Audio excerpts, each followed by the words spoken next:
C'est d'abord très difficile à définir. Un intellectuel, disons, ça peut être toutes les personnes dont le travail ou l'occupation, c'est de travailler essentiellement du cerveau. Oui. Mais c'est pas assez comme définition. Quand on parle des intellectuels, je crois, dans une société, on vise cette partie de la population qui non seulement travaille du cerveau, mais a aussi une participation dans la cité, Oui. dans la société, s'implique dans les débats en apportant une perspective, qui est une perspective qu'ils ont grâce à leur travail intellectuel et qui implique une analyse critique des choses, Oui. une vue d'ensemble, historique, comparative, bref, un angle très large d'approche des phénomènes de société dans lesquels ils osent non seulement analyser, mais aussi s'impliquer. Être intellectuel nécessite avoir une certaine connaissance, mais la connaissance en soi ne définit pas entièrement l'intellectuel.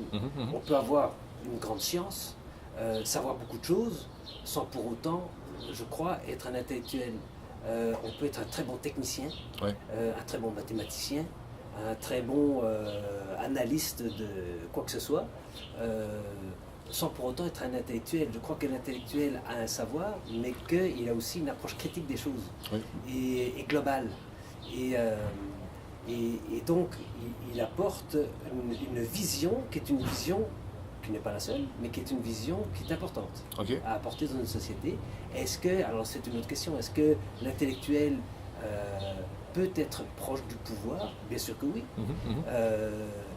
Je pense que l'intellectuel, pas tous, et puis c'est pas nécessaire, mais je crois qu'il est nécessaire que certains intellectuels s'impliquent aussi dans les processus décisionnels, et il ne faut pas qu'ils le fassent tous. Et puis, mais je crois que si les intellectuels pensent et décident de ne pas s'impliquer jamais dans le pouvoir ou dans les instances décisionnelles, je pense qu'ils se trompent. Oui, oui. Et on a besoin d'eux aussi. Ok. Pas seulement d'eux, mais d'eux aussi. Et donc il n'y a aucune contradiction à ce qu'un intellectuel soit proche du pouvoir, voire même assume le pouvoir. Oui. Et on l'a vu, enfin on le voit dans l'histoire du Québec, on le voit dans l'histoire de nombreux pays. Il y a des moments comme ça où les intellectuels ont eu une grande place dans le pouvoir. Et c'était certainement le cas dans le Québec des années 70, la deuxième partie des années 70. Ça l'est moins aujourd'hui, mais donc non, il n'y a pas de contradiction. Et un intellectuel peut s'engager. Et l'engagement réel, c'est aussi l'engagement dans le pouvoir. Moi, je crois qu'aujourd'hui, les intellectuels dans la société québécoise, ils n'ont pas nécessairement bonne presse. Ok.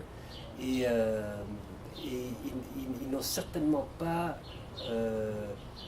comment dire, la reconnaissance qu'ils ont déjà eue dans l'histoire assez récente du Québec.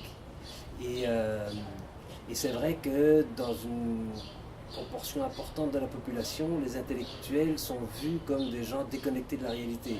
Ce qui est faux, mais ce qui est parfois vrai aussi. Oui, voilà. Mais je crois qu'aujourd'hui, ça a toujours existé, hein, le populisme Ouais. qui critique les intellectuels, et puis c'est normal, puisque les intellectuels, eux, apportent une vision souvent dérangeante des choses. Et donc, ce qui dérange, on préfère l'éliminer, L'écarter, oui. l'écarter. Et donc c'est un vieux réflexe que de s'attaquer aux intellectuels qui peuvent être considérés par certains comme dangereux, parce que les intellectuels souvent vont vouloir changer les choses.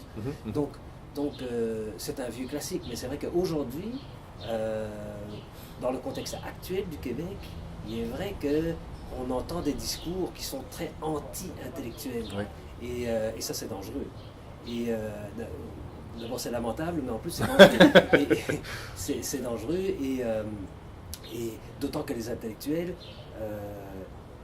s'ils le sont parfois, généralement ne sont pas ces personnes déconnectées de la réalité, bien au contraire, et ont un apport qui n'est pas l'apport le plus important, mais qui est un apport important à faire dans la société. Oui. Une société sans intellectuels, c'est une société qui va à sa perte. Oui. Comme une société sans ouvriers est une société qui va à sa perte. Donc chaque catégorie a son rôle à jouer, mais il faut respecter le rôle de chacun.